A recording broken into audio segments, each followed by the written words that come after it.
everyone. How are you doing out there? Let me jump over here now and make sure I said hi to everybody. All right, first one in this morning was Crew 1351, followed by Phelan Clan Wolf, followed by Shady Hill Homestead.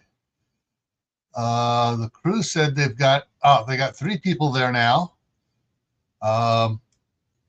So I'm not going to give names out, but things, other than JT, CT, and then they were joined by one of the guys, MB. Let's see here, and then add somebody. Nobody else came in. Nobody else came in making comments, but we got more watching. So, hey everyone. Alrighty. Before we kick off here, this is rather weird. Hang on, let me get the eyes ungooped here. Yeah, it's so dry here. Even though temperatures are fluctuating well above freezing at times, it's still humidity is still low in here. All right, there we go.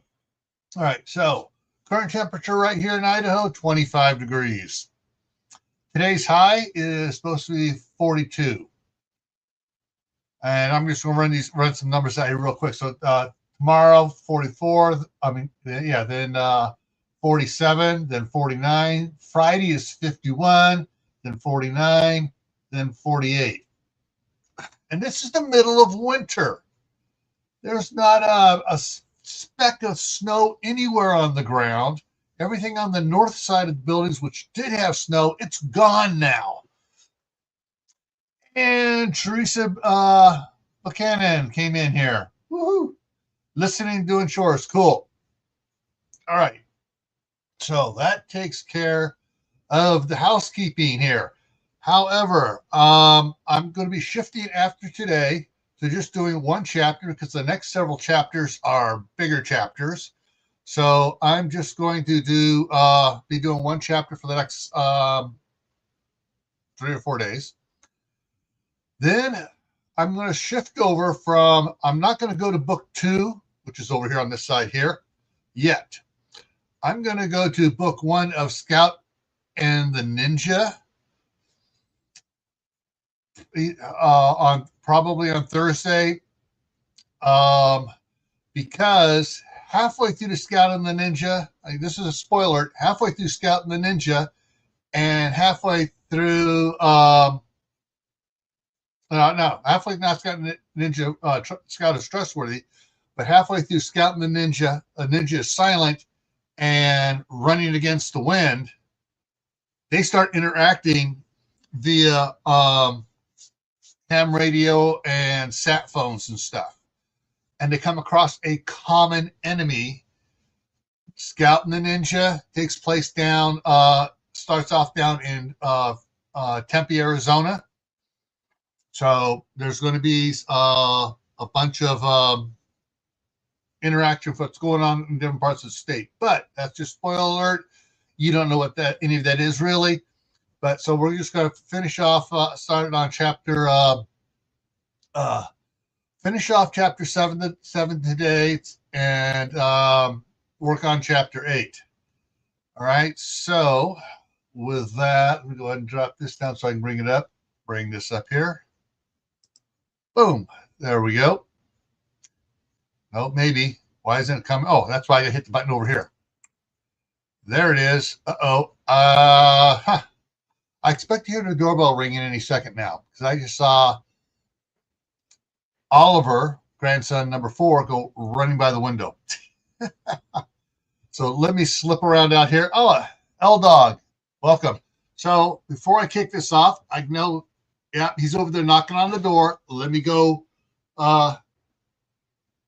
Nope, he got in. Okay, so grandson number 4 is in. So give me a second to go make sure he stays quiet so he doesn't make a lot of noise. All right, be right back, guys. Okay.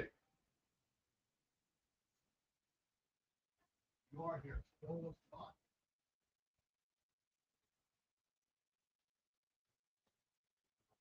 Watch TV when we're up there. Unless you want to come say hi to everybody.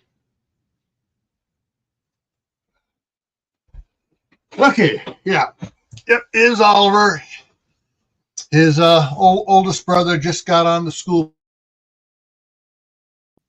I froze. His older brother just got on the school bus and figured he's going to spend some time with Grandpa before he goes on his school bus at noon. All right, so let's get at this. So we're recovering on October 18th. It's been 1 month since the news leaked out about the asteroid coming towards Earth. And yeah, so we got 7 people, a couple more people here. Hey, guys. All right, so let's get on here. And like it says down below here, I will stop in the meeting in the middle of reading a paragraph or a sentence, because sometimes when I talk out loud while I'm reading, I realize, oh, wait a minute, that don't make sense, because if I'm just reading it myself, my mind knows what it's supposed to be doing, and my mind automatically adds the words or changes around so it's understandable. What I need to do it so it comes out speaking-wise understandable. All right, so let's pick it up. It was about 9:30 when the ash began to fall outside of Walt's office window. It had taken longer to arrive than he thought, and there wasn't a lot of it at first, just like a flake here and there. When the first snow, so I get tongue tied again. Just like the first snows of the season, then a little more and more. Unlike the first snow of the season, the ash did not melt. It collected and blew around, and if there was a gap that air would come through, so would the ash. As such, under the front door of the sheriff's office, Once that happened, Walt hurried to the front door and went out to check it out. He held out his hand and caught a few of the ash flakes. He rubbed them between his his fingers and thumb. It was gritty yet light. Then a pickup drove down the street, raising a cloud of ash behind it, dusting everything as it passed by, this included people and other cars. Walt quickly stepped back inside and closed the door as tight as he could and locked the deadbolt. He took a few steps backwards from the door as if it would open on its own and let the ash inside. But it didn't have to open. The ash came in under the door. Spinning on his heels, Walt dashed back to the office where the dispatcher, Judy, was talking to a patrol unit. Judy, he practically shouted, I have all the deputies return to their homes at once. Code 3, but slow, enough not to raise a cloud of ash behind them. Once there, they are to stand by for more information. Does that include Chris and Nelson at the DHS depot? Walt thought for a second. Chris and Nelson were the only two guarding the supply warehouse and the DHS families. Chris was an only child, and his folks had moved to Arizona for his dad's health. Nelson likewise had no family in the area to worry about. No, have them stay put. And add to the message that anyone who goes out in the ash needs to be wearing a dust mask. Walt turned to Jason Redhawk. Update the emergency radio warning message with the warning that no one should be out driving, that driving in the ash will cause engine damage. And if you have to drive, all speed limits on all roads are now 5 miles per hour. If you must go out in the ash, you need to be wearing a dust mask. Got it, Jason acknowledged and went to update the message emergency radio's warning system. Walt walked over to the front window and studied the ash fall. As he stood there, he slipped out his cell phone and texted Sarah and his father. After getting a reply from both, he put the phone away and returned to his office He logged on to his computer. No, he logged on to his computer. Oh, I missed it. I need to take a word out of there. He logged his computer. I just put the in here. He logged on his computer onto. Getting it mixed up here. Give me a second. I read it right. Logged on his computer to access the DHS website. I just need to take the one word out. To access the DHS web EOC site, but he got a message saying the server was down. He thought that was weird. He never had that problem with fiber optic before. Then he tried switching to Starlink. I got more people coming over. Sorry, I just saw two people come by the window here. It started to load. It started to load, then got an error message saying the system was offline. He looked over at the modem and saw it had a bunch of red lights, like last time the Starlink was down last winter. Sheriff Judy called out, "We lost all communications except for cell and radio. No landlines, no internet, no sat TV." It's probably the ash on the Starlink dish antennas that caused the internet outage, and somebody probably hit a telephone pole somewhere down the street that took out the landlines and fiber optic line for the internet. Try calling on the cell phone to different parts of town and see how local it is. Walt responded and took out the sat phone and called the Secretary of Homeland Security before he lost all outside communications.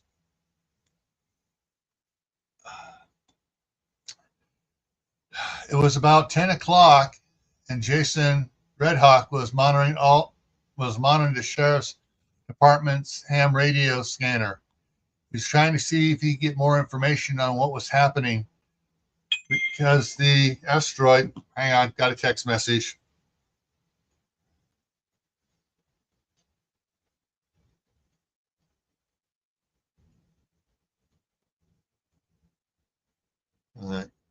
Just my daughter checking on Oliver.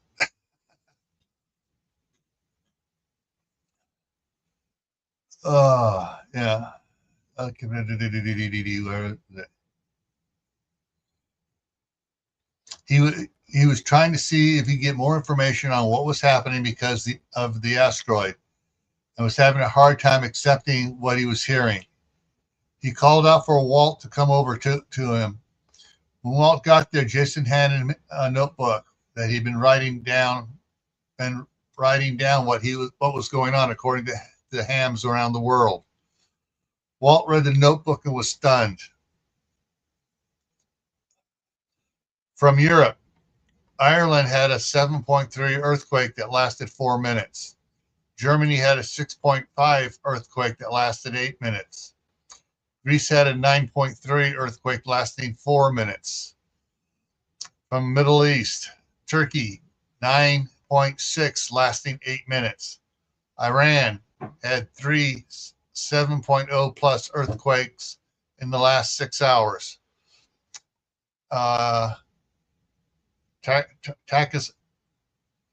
Pakistan has an ongoing earthquake, 15 minutes so far. Northern India, 8.8 lasting 12 minutes. From Asia, unconfirmed reports of massive earthquakes all over China and along the Himalayas. Russia has dozens of 6.0 plus earthquakes, and reports that the Siberian traps have ruptured in numerous locations and huge amounts of lava were flowing out across the landscape. New Madrid has been having earthquakes about every 60 minutes in the 5.0 to 6.0 range. Holy cow, Walt exclaimed as he sank into the chair next to Jason. Yeah, Jason answered with a sigh. I didn't expect it to be this bad. Do do you think it might get that bad here? Walt took a deep breath and let it out. I don't know. I hope not. But there's no telling how the Earth is going to react from the gravity of the asteroid. I have a bad feeling things are going to get a whole lot worse this evening when we're facing the asteroid, Jason grimaced. I think you're right. We should see an increase after 6 o'clock tonight, unless it's the magnaflow shifting that's causing our earthquakes now. If that's the case, then the increase will be ongoing until the damn thing is passed. Across the room, Walt and Jason looked at each other with horrified expressions. The moderate earthquakes continued throughout the day, ranging from 2.8 to 4.1 as felt in the sheriff's office. The devastation being reported overseas on ham radio was incredible. Walt and Jason and Judy were monitoring ham, CB, and FRS radio channels for more information on the effects of the ashfall and the quakes on the and effective and the ashfall and quakes on the county specifically. The ash in the street in front of the sheriff's office was 6 inches deep and still rising. Ricky Dickerson stepped through the front door and stomped his feet, shaking his torso by the door. Man, it's getting nasty out there. What do you doing here? Walt demanded in half annoyance and happy to see him. Oh, see him voice. All right, I messed up this one here.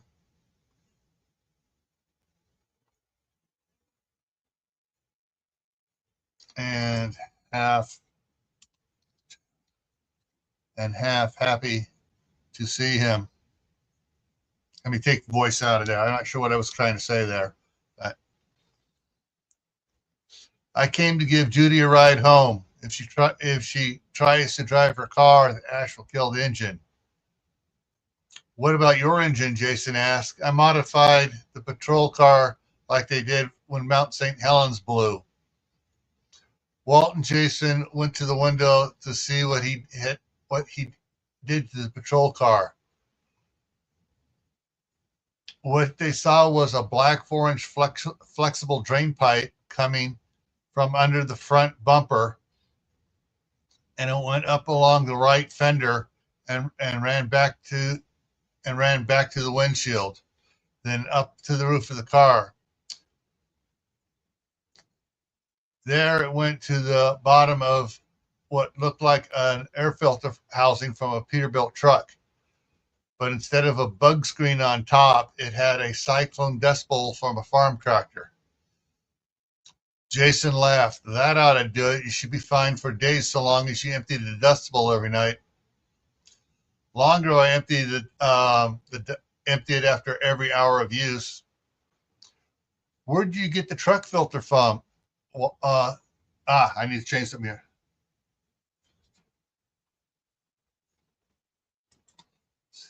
So yeah.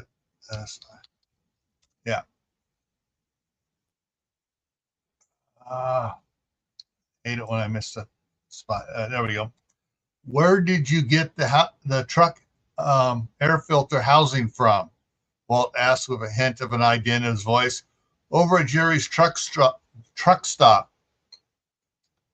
Do they have more? 2 or 3?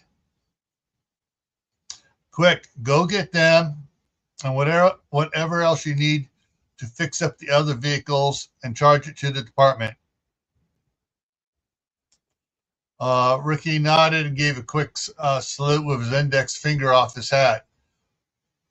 Right away. Then he turned and went back outside. Judy, see if anybody is at the John Deere or Caterpillar dealerships.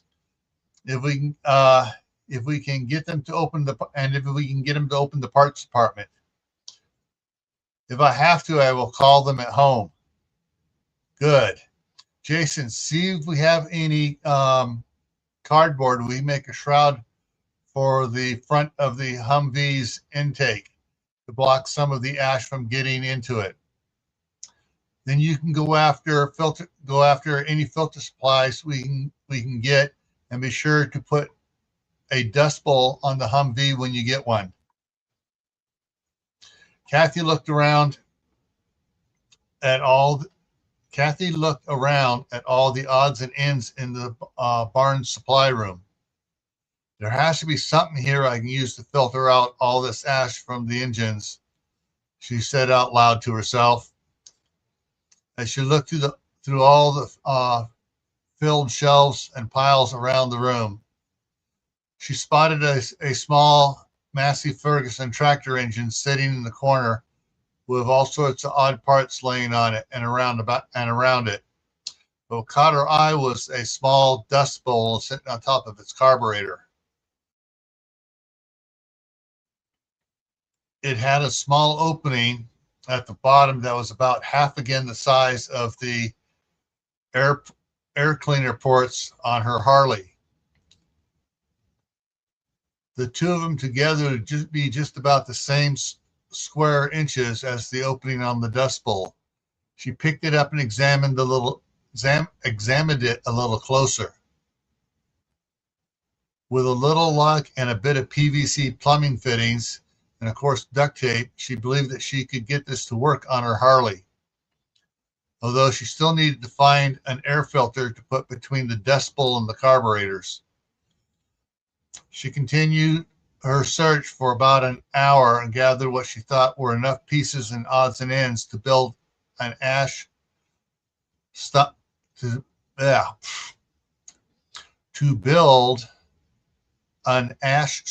air cleaner for her Harley, the Ford Raptor, and the GMC 1-ton pickup. With a couple more parts, she could get Lonnie's F450 King Ranch set up too. Staring at the pile of parts, Kathy felt a little bit better about the situation with the ash falling outside. She could help her new family survive and get around. She turned to go tell the major what she'd found and her plan to make the vehicles function in the ash, or on the ash covered streets. Now I'll make it in the ash covered streets. Sounds a little bit better. When she saw Lonnie standing in the door with a sly grin on his face. So what'd you come up with to get the trucks mobile? He asked with a tone that said he knew what she was doing all along. I think I have enough parts to make air cleaners that will protect the engines of the Raptor, the Jimmy, and my Harley from the ash. I need a couple more pieces to get your Ranch King running. I already have a system for my truck in the garage, so we can save those for the Escalade or Lindus Flex, Lonnie said with pride.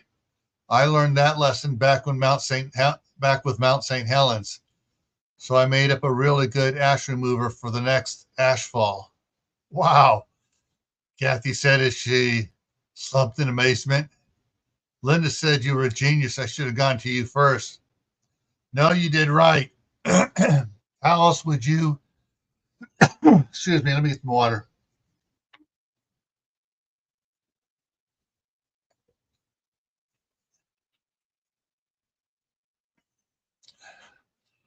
How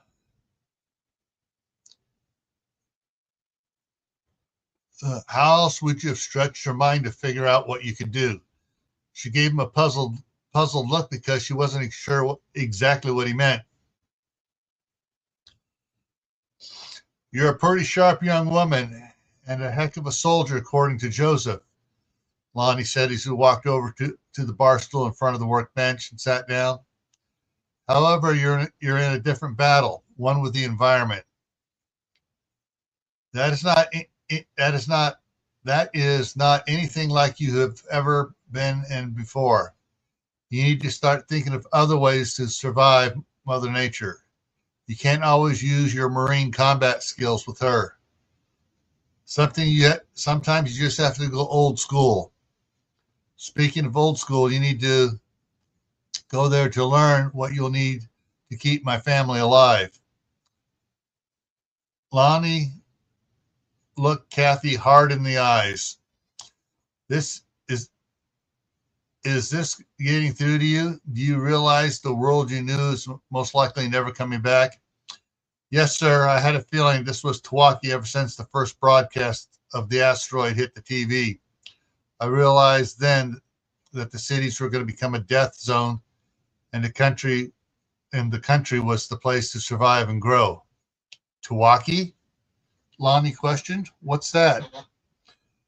It means the end of the world as we know it. I believe that with all the government has done to prepare for this, it isn't anywhere close to what we need. I have this nasty feeling that things are going to go sideways really badly, really quick, and we need to be ready. Lonnie nodded and smiled his approval to her response. Okay, what else do you realize? What else are you realizing? That the earthquakes are going to get a lot worse tonight and tomorrow.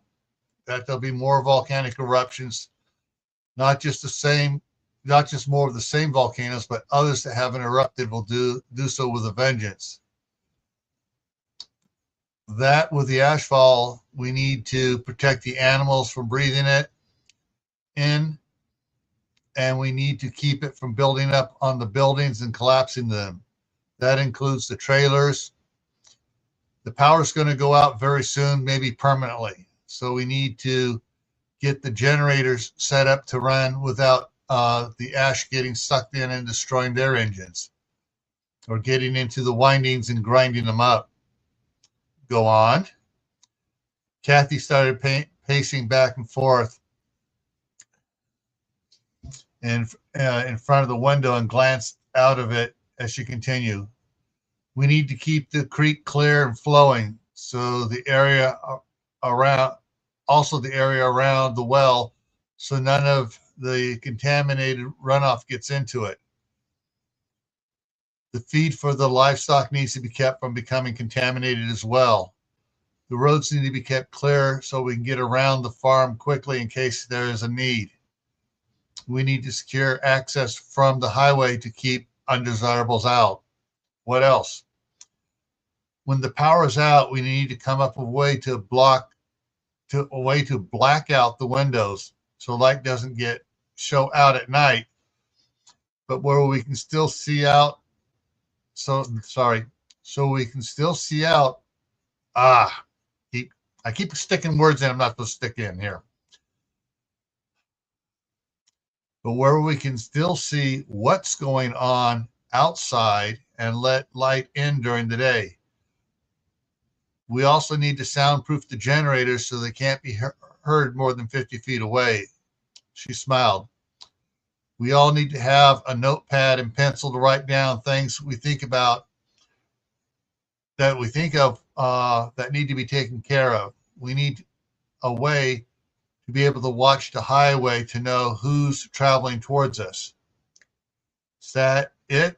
Kathy gave a little shudder. No, we're going to need more food, a lot of food. She turned and stared out the window. I think I need to talk with the sheriff. About what? Everything.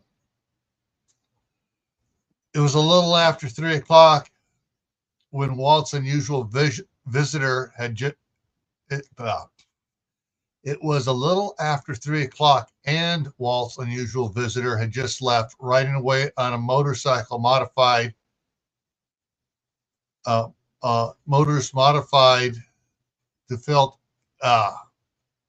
Sorry, I'm going. My eyes are getting blurry here. riding away on a motorcycle modified to filled out volcanic ash.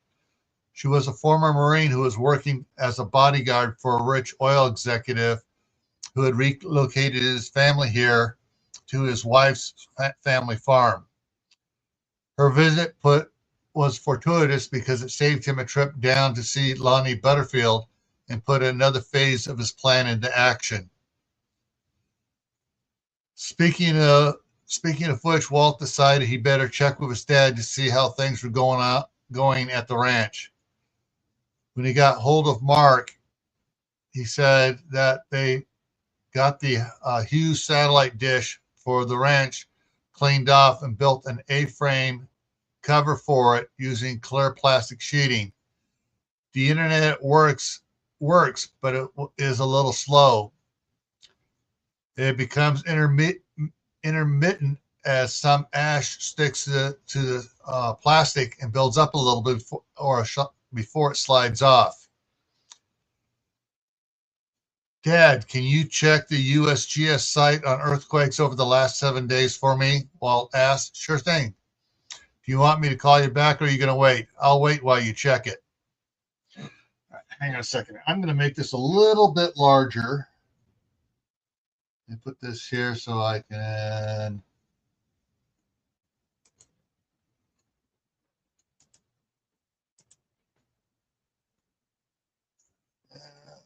a little bit more.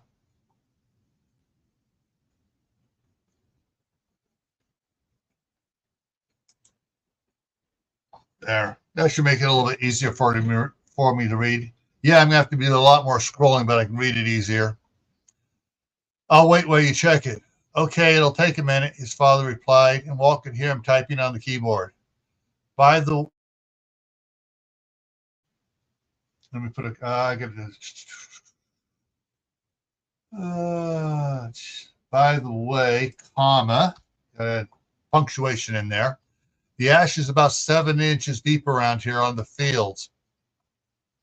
Around the house, it's deeper on the west side and practically clear for about 10 feet on the east side.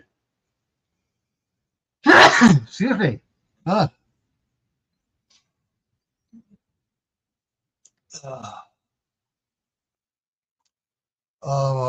the east side, the ash is sliding off the roofs of the buildings for the most part. Where is it sticking? Walt asked with a dread concern because if the ash was building up on the roof and got too much, it would collapse.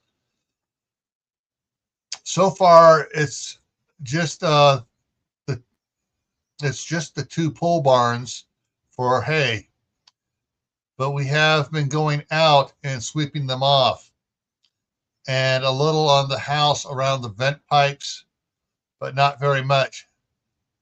The stuff flows like cornstarch, so it doesn't build up too much. I just hope it doesn't rain and make it sticky. If it does, we'll have to use the fire hose and wash it off. How deep is it getting where it slides off the roof?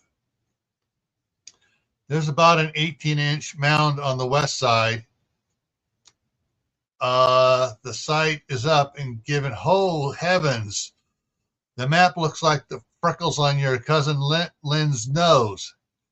Give me a second to change the settings to 4.2 or greater. You might want to just go ahead and custom to the custom settings and set it at 5.5. I think you're right. 4.2 didn't make hardly any change at all. If it's still too busy at 5.5, you should try 6.5. Here it comes. Wow, it's still pretty bad, but some areas are starting to thin out a little. Let me try 6.0 first. Can you take screenshots and email them to me? Already am. Good. Then can we check them against the ham radio reports we're getting? Speaking of ham radio, David has set up camp in the safe room and is riding away. The Smythes are fine. The Thomases are holding up at a town called Cul-de-sac until the ash stops. They figure they can figure out how to, and sorry, the Thomases are holed up at a town called Cul-de-sac until the ash stops, and they can figure out how to keep the ash out of their engine. Damn. What? Oh, sorry.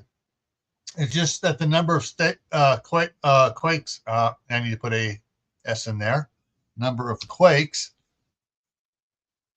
still on the map at 7.0. There must be 150 or more. They're mainly in the Middle East up to the Pakistan region.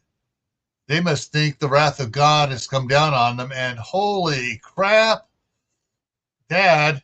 Oh, wow. The wrath of God doesn't cover it. It's Armageddon. There's a 10.8 earthquake in Pakistan that lasted for 20 minutes. 20 minutes. There can't be anything left standing after that. And that's beyond any worst case scenario I've seen. Walt paused as fear took over him. Dad, have everyone start securing everything they can. I have a bad feeling tonight when we'll get the same type of earthquakes when we face the asteroid. Hang on a minute, let me check something. After a minute, Mark continued. You may be right.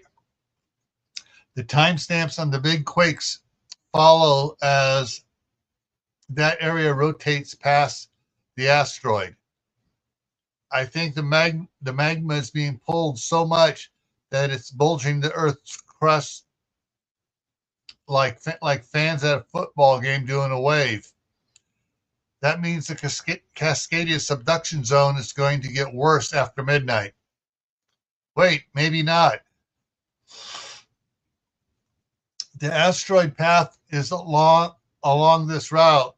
The asteroid path is along this route, and we are rotating like this. The asteroid will not pass above this area. Therefore, okay, hang on, I need to add something in here.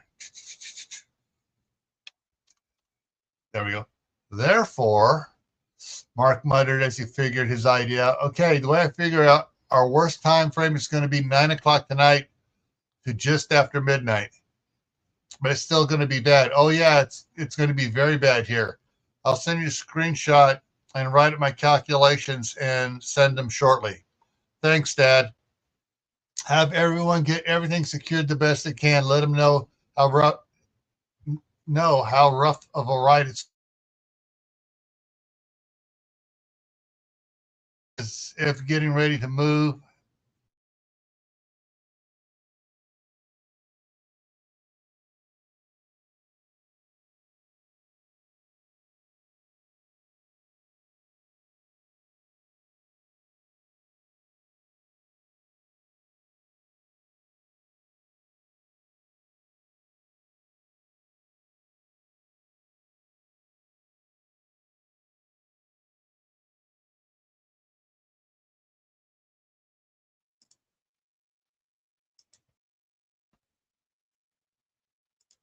Okay, there I'm back. Yeah, my computer started to lock up to a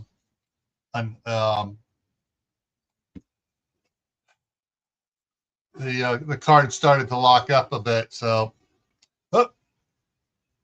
Oliver's in the bathroom. Thanks, Ed. Have everyone get everything so best they can by the boxes. They're going to move boxed up breakables as of getting ready to move. Let all the family that you can contact know too. Of course. What are you going to be able? Are you going to be able to get home tonight? I hope so, but don't count on it. All right, son. Mark's voice starting to break. I love you. Yeah, I love you too, Dad. Give mom a hug for me. See you later.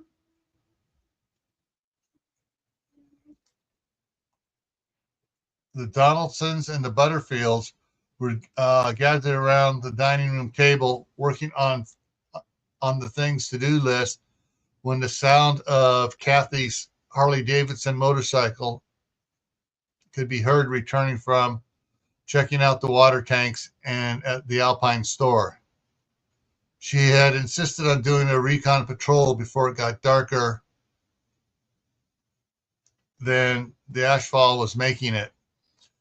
Jake got up and went to the door as Kathy's footsteps could be heard on the front porch. He got there in time to open the door for her. Hey, Kathy. Hey, Jake. Finished brushing off the ash from her booth. Kathy set the broom back next to the door and stepped inside. Hey, guys. Everything's getting a good coating of ash. The water tanks are okay for now. For now? Joseph asked. Yes, sir. The ash hasn't built up more than several inches. It seems to slough off when it gets too thick. But it could stick solid if it gets wet. When that happens, it'll build up and collapse the top of the tanks in and contaminate the water. But if we put a steep peak tarp on them, the ash won't build up at all and just slide off even when wet. A pole tent will be easy enough to set up and secure on them. There's extra tarps in the basement, Lonnie said thoughtfully, and then added, will this work for the trailers too? Oh, this will work for the trailers too. Not a question, sorry. How does the road look? Joseph asked with a bit of concern in his voice. Cars are already breaking down, Kathy answered, shaking her head slightly. I passed 2 compacts that had sucked in ash into their engines, or at least clogged their air filters to the point they won't run. There were a couple pickups driving really slow. It appeared they were trying not to stir up the ash, but no one has put any ash cleaning equipment on their vehicles yet except the sheriff's department. Other than you, Jake chimed in. So far, Kathy replied with a smile, and then added, the Alpine store was open, but their food supplies was low. I grabbed a couple jars of jam, a loaf of bread, and a 6-pack of soda, and a couple cans of Zippo lighter fluid, just so it wouldn't look like I was scoping them out. Good, Lonnie said with a smile. Very good, Gunny. Now we need to get our list prioritized and what we need to get done first before it gets too dark to work outside. Kathy spoke cautiously. I also rode into council and spoke with Sheriff Rogers. Oh? Lonnie shot her a strange look. What do you have to say? Several things. First of all, that the earthquakes are going to get worse tonight and tomorrow. To pack up all breakables like we're going to move to, and to protect our generator from ash. She stopped as if there was something more. What else did he say? He said to take the 20 best of cattle and move them undercover to protect them from the ash. That we could have the rest to butcher, jerky, freeze, and can. Lonnie sat back up in surprise. Really? Lonnie, what's going on with the sheriff? Joseph asked. Well, his uncle, Dan Rogers, leased most of our land to grow feed on.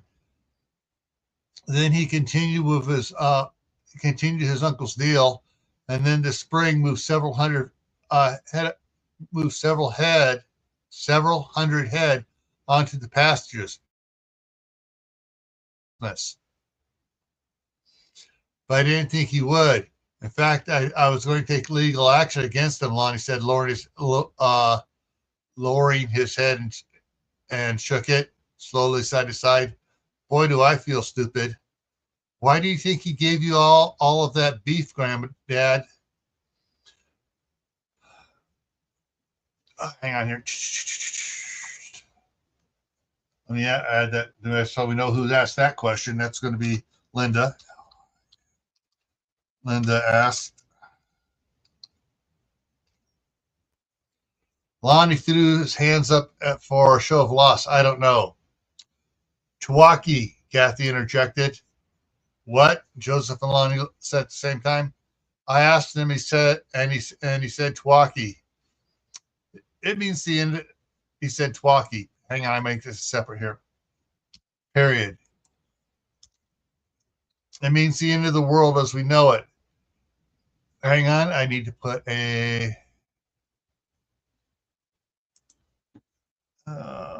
there. There. Okay, got to get the punctuation right around the words. Then he said to trade the beef for potatoes, rice, and such as much as we can store. He knows something he can't talk about, Ross said from the corner of the room as he stood up. He's got to have access to information that he's prevented from sharing. Something that is very apocalyptic. And he can only do so much on his own, so he's doing the best he can to build up reserves of food that he can still call on if he needs to. He said something else about the 20 cows. It was Noah's Ark away from the ranch. Do you know what he meant? Kathy asked Lonnie. It was Paul that answered. He wants breeding stock to survive the effects of the asteroid. It's going to be worse than we were told. Lonnie's eyes widened.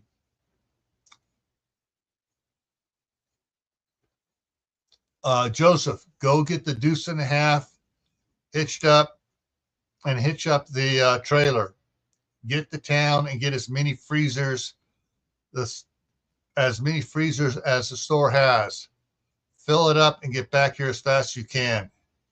Kathy looked shocked that she had missed a deuce and a half truck on the farm. Where did you hide a deuce and a half? Slipped out before she regained her composure. Lonnie smiled. It's in the chicken coop. In the chicken coop? Jake almost shouted. Lonnie laughed. Can you think of a better place to hide one? Kathy shook her head.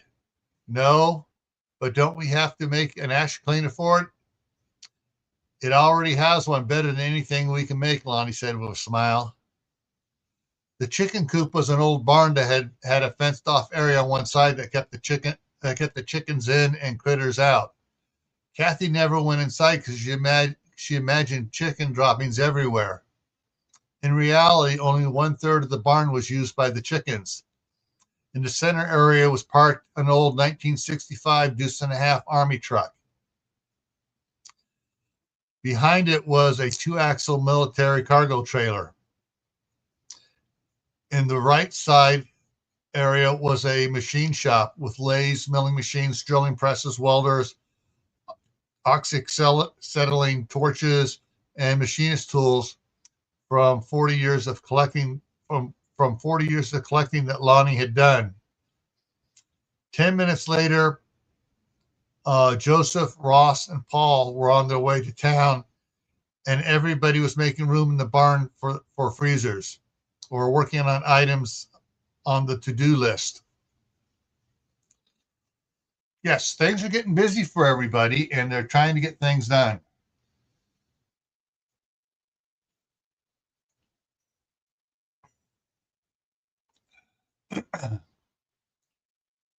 Okay.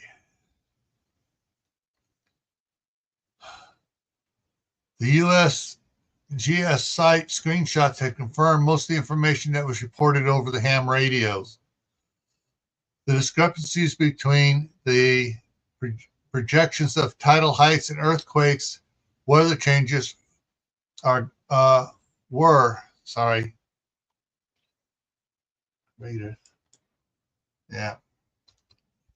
were greater than even what they had previously heard. Walt texted Sarah and Zach Davies, and then he had Judy update the emergency broadcast message with a warning about earthquakes going to be much worse tonight, and instructed everybody to pack up their breakables and secure everything for the worst and turn off their gas. Ricky and Jason were able to gather enough parts to equip two departments' excursions and the Humvee that were at the office with modified air filter systems. They had parts for 4 other patrol units, so Jason and Ricky took the parts out to Chris and Nelson, who were guarding the warehouse. Hang on a second. I think I just made a mistake here in names.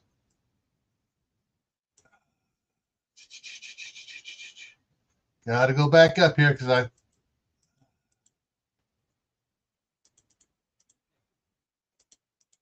go back up here.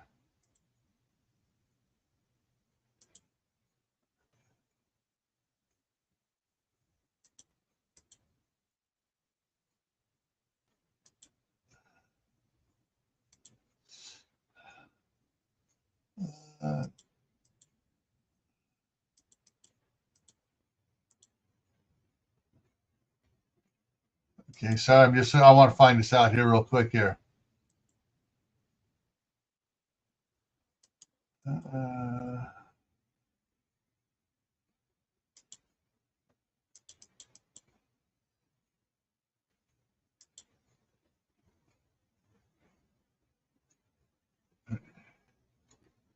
Nelson. Nope, there you had the names right. I thought for some reason I said earlier. I thought I said Chris and Nolan, but I said Chris and Nelson. Got to keep the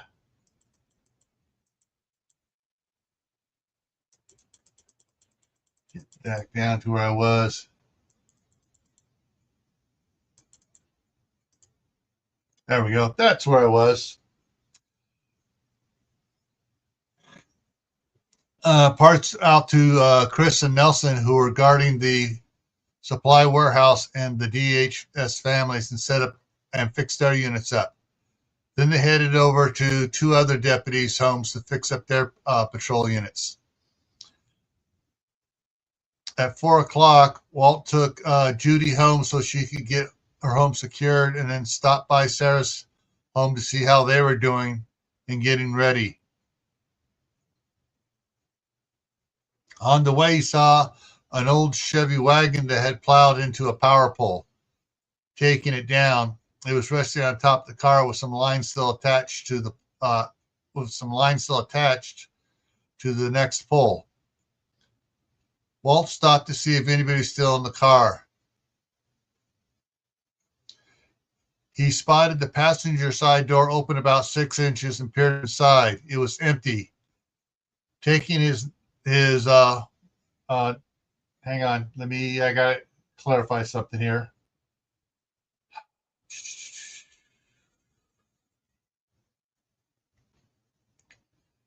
There it is. Taking his wooden nightstick,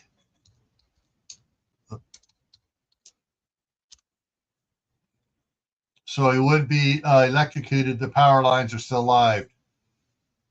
He pushed the door closed to keep the ash and animals out of it. The door creaked and bounced back open. The power pole had deformed the roof of the car, so the door would not align enough to close. Shaking his head, he got back in the Humvee and made a note of the number on the power pole so he could report it if anybody was answering at the power company. Then he thought, who's going to respond? Is there anyone there? How long will they stay on the job? And how long before they could send someone out? This is getting worse than anything Uncle Dan wrote about. Still, he made the note of it just the same and continued down the road. When he got to Sarah's house, the asphalt had dropped off to practically nothing. Walt started to pull into the driveway and thought better of it. Instead, he turned out in the street and then backed up the driveway towards the mudroom door. Opening the door, Walt stepped out of the Humvee and closed it. Then he chastised himself for his and opened the door back up, grabbed the trash bag on the passenger seat, walked around, to the Humvee snorkel intake and put the bag over it, secured it with the bungee cord, that was already on it. The trash bag makes sure that no ash build up on top of the snorkel and would get sucked into the engine tank when he started the engine again. They noticed that had happened with Ricky's patrol car. Fortunately, Ricky saw the cascade of ash as he started up and quickly turned off the engine, so very little got sucked in. And what did, the dust bowl took care of most of it, and the air filter the rest. Walt made his way to the mudroom door and saw that the small portico that extended to the driveway was now had plastic film on it, and there was a tarp that was attached to the house that came down over a travel trailer that was parked about 4 feet away from the house. The tarp was steep enough that none of the ash was collecting on it. You could see that it had power and water and sewer hookup to make it additional living space. He also noticed that Danny's ugly green ex-forestry truck was backed up next to the end of the trailer, but he didn't see any of the other Ventures vehicles around as he walked up to the portico. The plastic had been hung overlapping. The plastic had been hung overlapping each sheet about 2 feet and duct taped together. At the bottom, the plastic sheets had baseball-sized rocks that had been laid on the extra plastic that was folded up around the rocks and duct taped to keep it from blowing around in the wind, thus keeping more ash out of the converted walkway. The end of the walkway had 2 pieces of heavy tarps overlapping each other several feet to keep the ash out. There were 3 brooms in this decontamination hallway placed along the plastic wall. Taking the hint, Walt took the first broom and swept ash away from his pants and boots. Then he took his Stetson off and knocked what little ash there was off of it. Then he shook his jacket to remove any ash on his shoulders. He walked up to the steps in the mudroom, wiped his boots on the mat, and made sure he was ash-free before ascending to the stoop of the door. Walt was about to knock when the door opened and Sarah fell into him, wrapping her arms around his chest, nearly knocking him over. You feel good, she sighed as she buried her face in his chest. Walt enveloped her inside his jacket and arms and pulled her tighter to him as if that were possible. I love you, he whispered in her ear, and I'm so sorry for the misery I've put you through in making you wait to get married. Sarah pulled back just enough to be able to look into Walt's eyes. I think that's for the best. If we were married, then I would most likely be having a baby by now, and I wouldn't want to subject our child to this ash-filled air. She leaned back against his chest.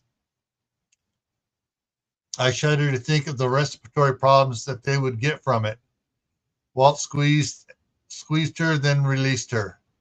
I was worried about you and your family breathing ash and you guys getting silicosis or some other lung disease.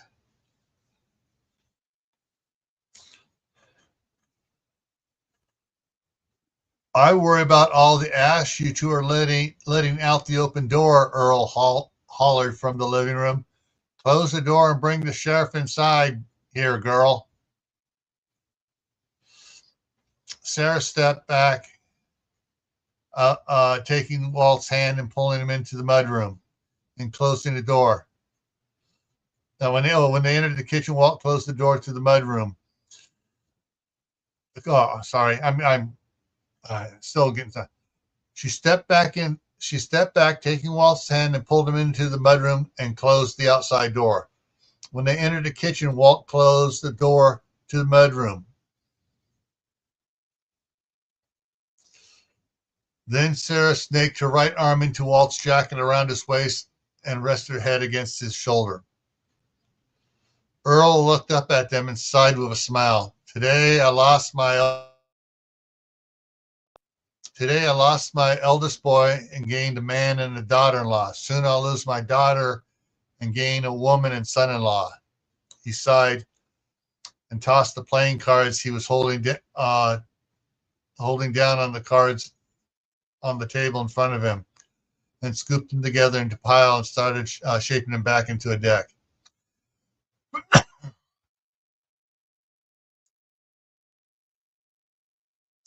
When you two get married, sorry, let me get a cough drop here.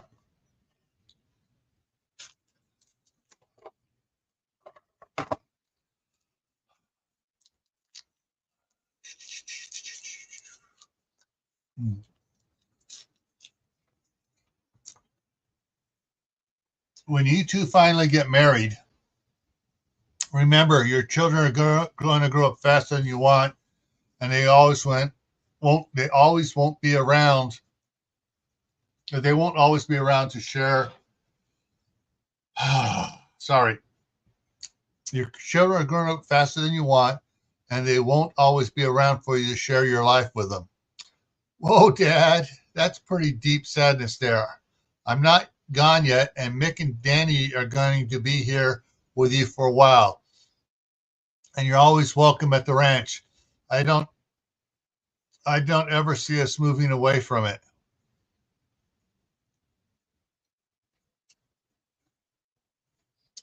Mr. Ahern, Sarah's right. You'll always be welcome at the ranch, Walt said earnestly.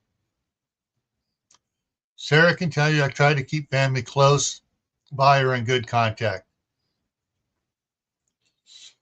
Yeah, he even gave his grandparents the ranch to run just to keep them close by.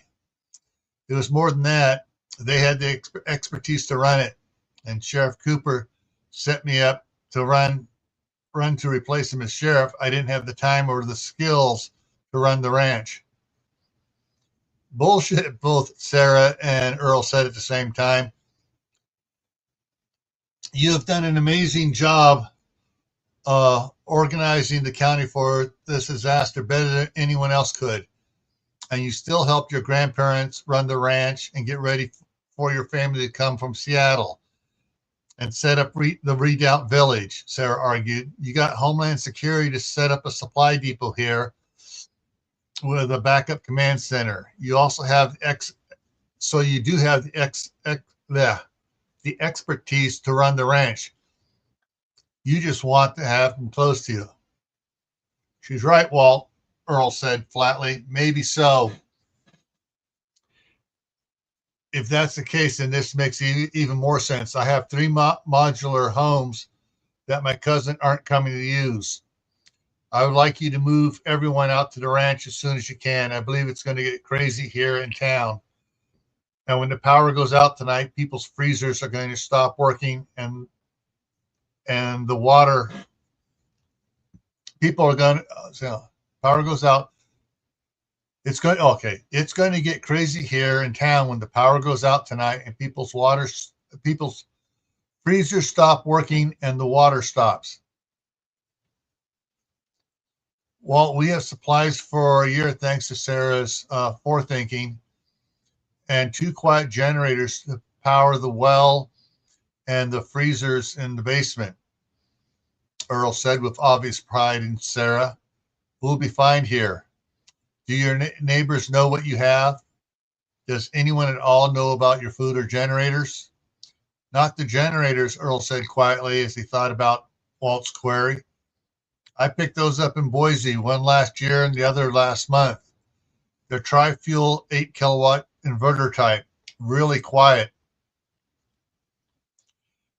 And the one that is hooked up in the basement has the exhaust running into the chimney, so no one will know about it running as long as we don't use lights other than in the basement. The other is a spare. What about your other supplies? Sarah gathered a lot of food before the news broke. But we got the trailer with the large propane tank and the bulk rice and beans and rice the day it broke on the news. But there are a lot of people that are doing that. So we blended in the mix. Walt sucked his lower lip in and nodded as he thought over what Earl had said. Finally, he spoke. You may be right. Hang on. I think, yeah, it says to break it up. You may be right that you have gone under the radar for most people, but there will be those that and try to get yours. First by asking, then begging, then by force. You will need to blend in with those that have no food by asking for food yourselves. You want us to go begging? Sort of, Walt said soberly. I suggest that you pretend to be going hungry when you go out and about. Talk about how you're running out of food and need to find where there is some or borrow until your garden can start producing. This way, word will get out that you've run out, and others won't come to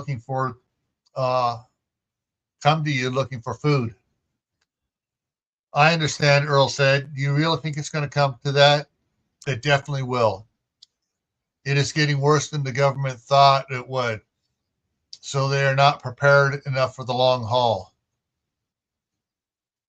I don't like lying, but I guess we will have to protect ourselves. You can always come out to the ranch now or later, but I hope you won't wait too long, Walt urged. Then he turned to Sarah. Have the venture crew members been able to get their families stockpiled with supplies? Most of them are, but not all.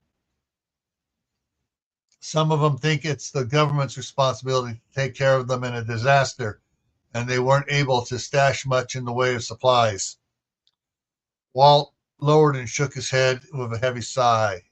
Then he looked back up and said, I blame the parents, and I don't want to condemn those crew members. Neither do I, but I don't want to separate them from their parents.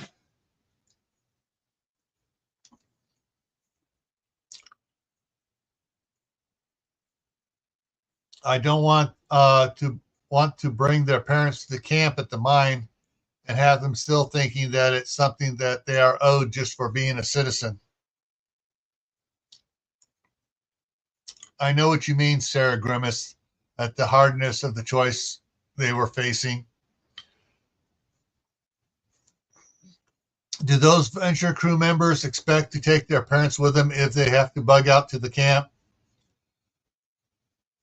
I'm not sure. I'm not sure about most of them.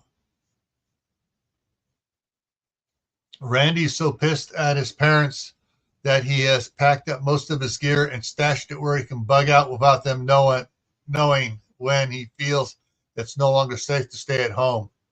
Sarah paused for a second and then continued. Two others might try to bring them up to camp, but not before they run out. Of food or it gets unsafe to stay in town. Amy's mom is as spacey as Amy pretends to be and won't listen to anything we say about stocking up.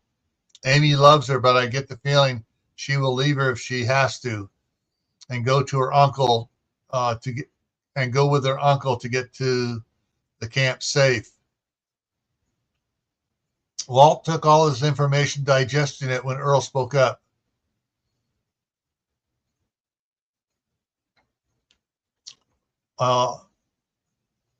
Earl spoke up. Would it help if I were to go talk to their parents? Only if you pack up and come to the ranch within a week. Otherwise, they aren't going to buy your lack of food bluff. How about if I play? I just found out the government doesn't have enough supplies for us, Gambit, to try to get them to wake up and listen to their kids. Walt sucked his lower lip as he thought what the outcome of that would be and shook his head. That might have worked several weeks ago, but now hang on, I got to change something here.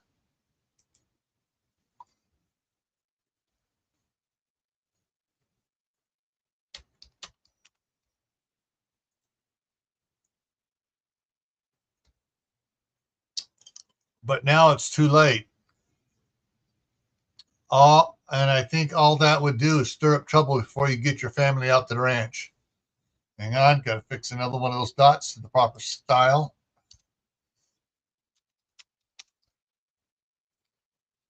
No, they made their bed by ignoring the advice they were given. They're going to have to sleep in it. Then they can't come to the camp, Sarah said with a sad finality. Then she breathed heavily. Crap. What? Earl and Walton Earl said together. What if they tried to bring them anyway? Sarah was afraid of the answer she knew would come. We will pros. We will have to set up some roadblocks down by the highway with lookouts. The crew will have to stop them before they hike close to the camp and turn them around, hopefully without bloodshed. You think that it'll come to the, hang on, let me fix this one here.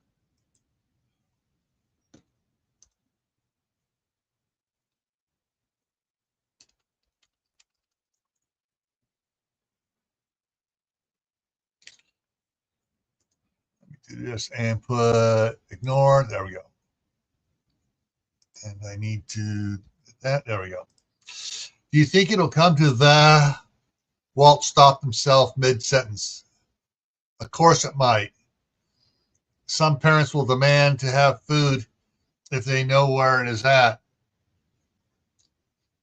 We'll just have to make sure those crew members know what will happen if they try to bring family out to the camp without supplies to buy their way in. Just food or any supplies, Sarah asked. That will be up to the crew to decide. They will have to live the consequences of whatever the choices they make, Walt said flatly. Mr. Young moved his family out there last night with Mr. Young moved his family out there last night with Mr. Warwick's army truck pulling a big trailer.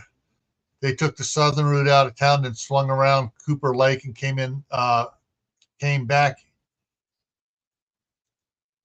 in. Hang on, I spelled the word wrong.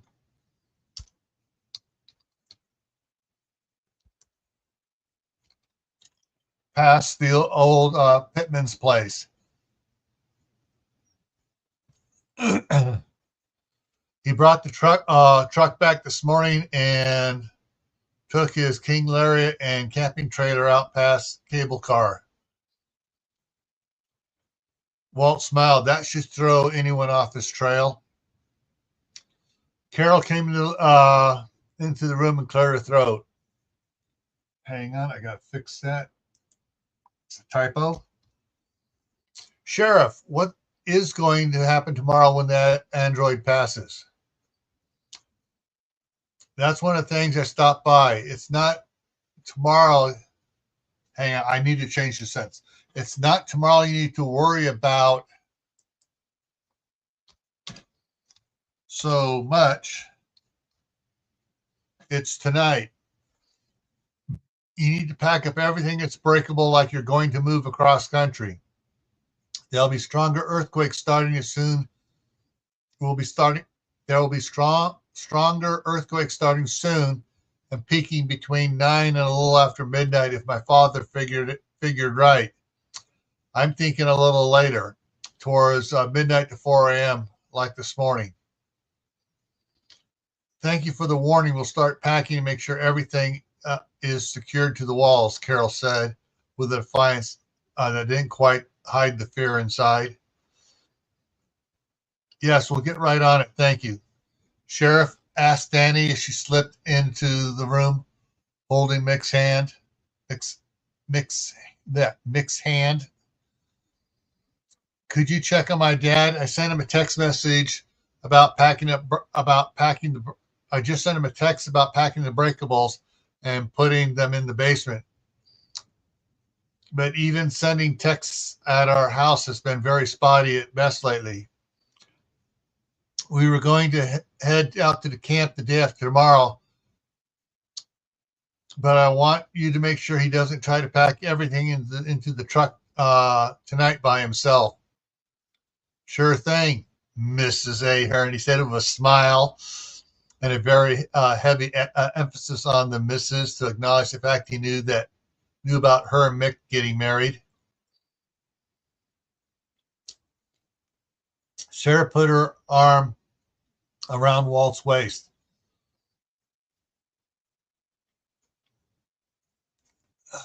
I'll walk Walt out and then I will check on the stuff in the garage.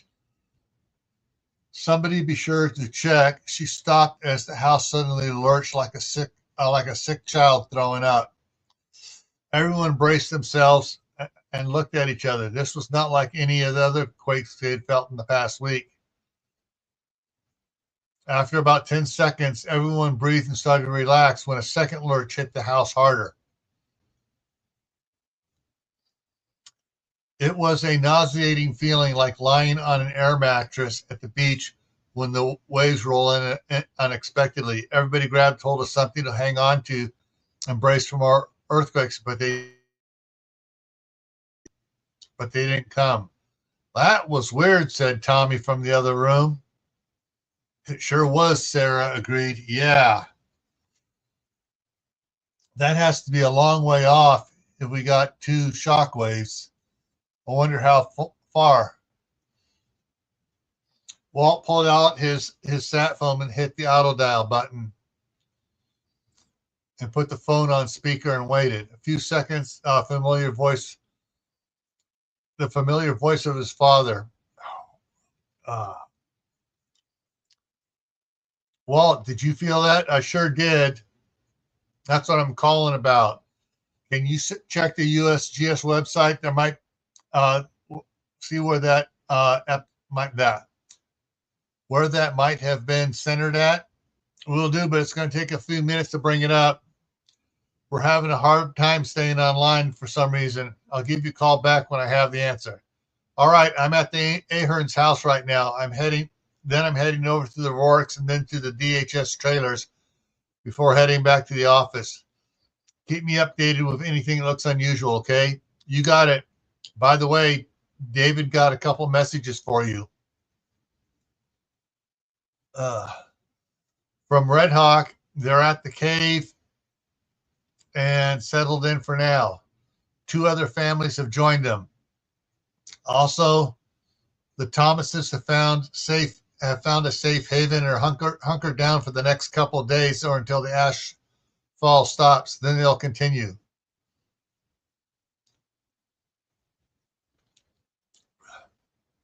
Tell the Thomases to be ready to head out tonight as soon as the ash stops falling.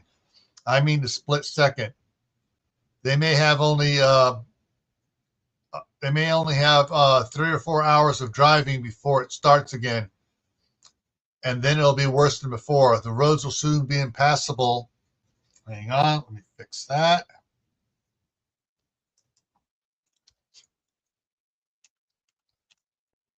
For I don't know how long. Tell them about adding external filters to catch the ash. For catching the ash, if they can build one, they can drive sooner. But they have to stop it. But they have to stop and empty it out. Oh, and have the driver keep at least one earplug in while driving, while everyone else should have both in. Have them send any messages while driving during D-Star text. Got it, Mark said. And I'll tell them why. Thanks, Dad. It was just after 5 o'clock when Walt pulled into the Rourke's driveway. He'd stopped and pulled three cars and 2 pickups off the road onto the shoulder on the way over from Sarah's house. His dad called back shortly after he left Sarah's and said the quake seemed to be centered at Yellowstone. So he had David check with the hams in the area for more information. What he found out was bothersome, to say the least. It seems the valley floor was oscillating up and down once each day for the past several days. It was getting more extreme with each cycle.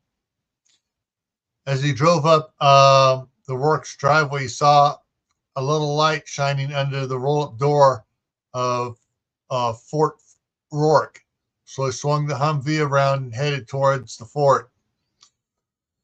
Walt stopped right in front of the door and tapped the siren button on the light bar controller twice and got out of the Humvee with the garbage bag in hand. He put it over the snorkel and secured it. He was about ready to knock on the roll-up door when Jerry Rourke opened it up and cautiously peered around the edge of the door. Okay, I missed some words there. He was about to knock on the door next to the roll-up door when Jerry Rourke opened it up and peered cautiously around the edge of the door. "Hey, Walt, come in," Jerry said as he opened the door wider so Walt could come in.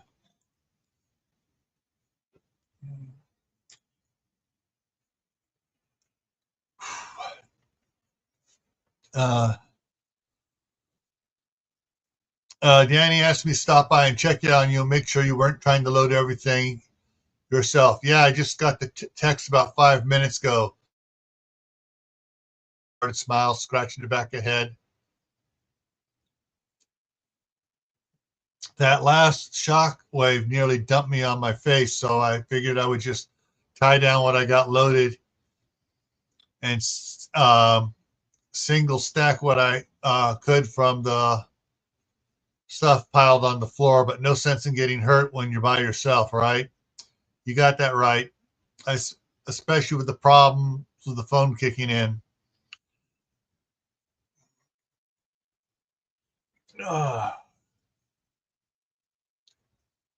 Especially with the problems with the phones kicking in, he said with a bit of concern in his voice. I was just about to wrap it up here and go pack up the breakables in the house. Good. By the way, my brother David is parked on the ham radios at the ranch, monitoring everything he can. One of the radios is tuned to the cruise frequency if you need to get a message to me. Thanks, it's good to know, Jerry said with a grunt as he shoved one of the last boxes onto the stack at the back of the old army truck and lashed the tailgate there. The rest can wait till morning. All right, I'll see you on my morning rounds if things don't get. Hang on. If things don't get too bad tonight, Walt quipped as he walked to the door. If you need help, the Aherns will all be glad to help out. You think it's going to get worse than today? A lot worse. We may not get an earbuster noise from the Cascadia zone, but Yellowstone has been rumbling this evening. Walt stopped and turned back to face Jerry. If it were me, I would tarp the load and park it outside away from the fort tonight. Jerry's brow frowned as he thought about what Walt suggested. I'll consider it. I wouldn't want the building come down on it, but then again, I wouldn't want the supplies to walk off in the middle of the night. Walt was about to reply when his cell phone rang. He pulled it out and saw it was Chris Davies. He quickly answered the phone. "Hey, Chris, I thought we lost you this morning. Are you all right?"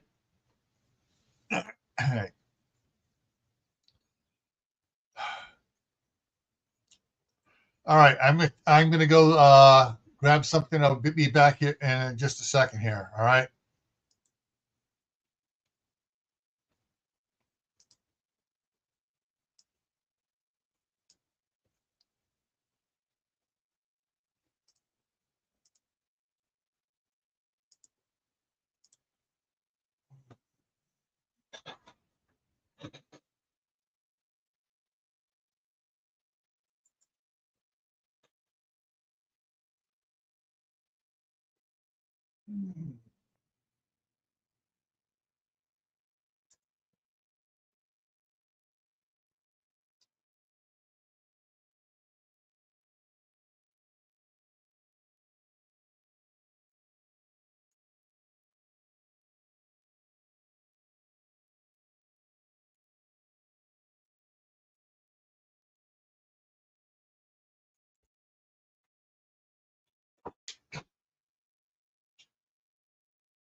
Cool.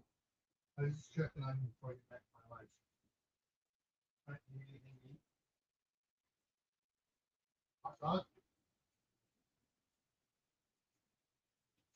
Whatever it is.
All right, I'm back. I went to check on my grandson, see if he was getting hungry, because he usually gets a little hungry about now and asks for something to eat. So I was just checking on him.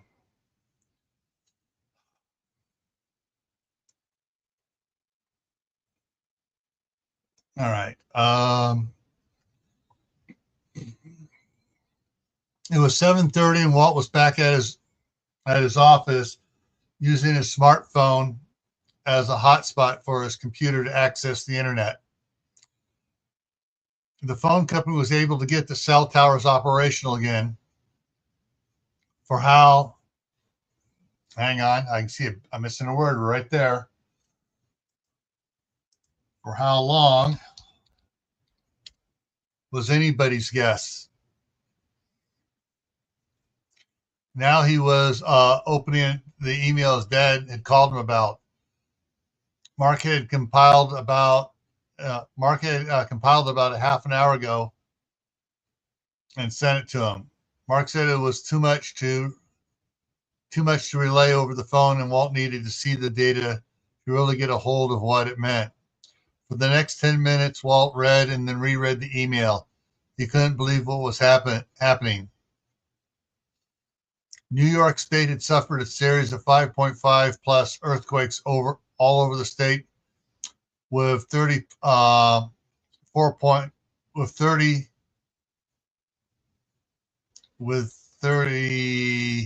plus with 30 plus, no, more than 30. Let me do it that way.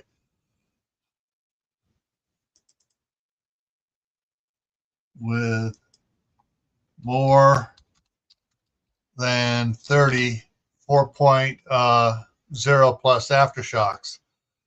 There's been an increasing moderate earthquakes in the New Madrid area,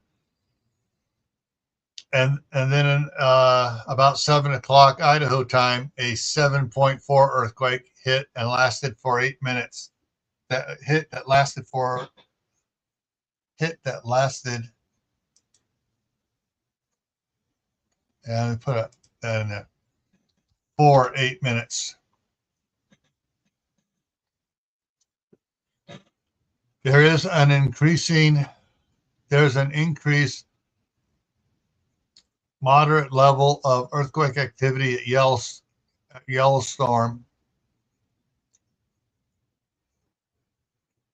There is an increased moderate level earthquake activity at Yellowstone, comma. Need to put a comma in there. Swarms of 3.0 to 4.4 quakes have been occurring for the last 2.5 hours since the 6.9 that hit while he was at the Ahern's house. Around 6 o'clock, 9 Eastern, the ham radio operators were relaying reports of 300-foot tidal surges already hitting the East Coast as the waters return from the Middle East. By 10 o'clock Eastern Standard Time, the tidal surges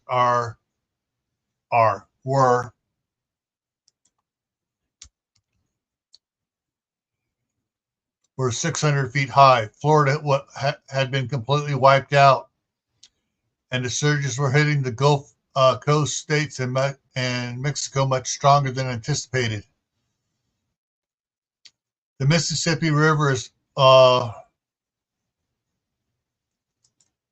do you past tense here? Was flowing backwards part of the time as the tidal surges flowed into the Gulf and up into the Mississippi River Valley. Hams reported that water surges are inundating further into the southern Midwest states than anyone thought they would. On the bright side, there has not been any sign of any other volcanic activity to the west other than a Cascadia subduction zone. One ham reported that lava flow seemed to increase, but without exploding out like it did when it first ruptured. With that, Walt was hoping that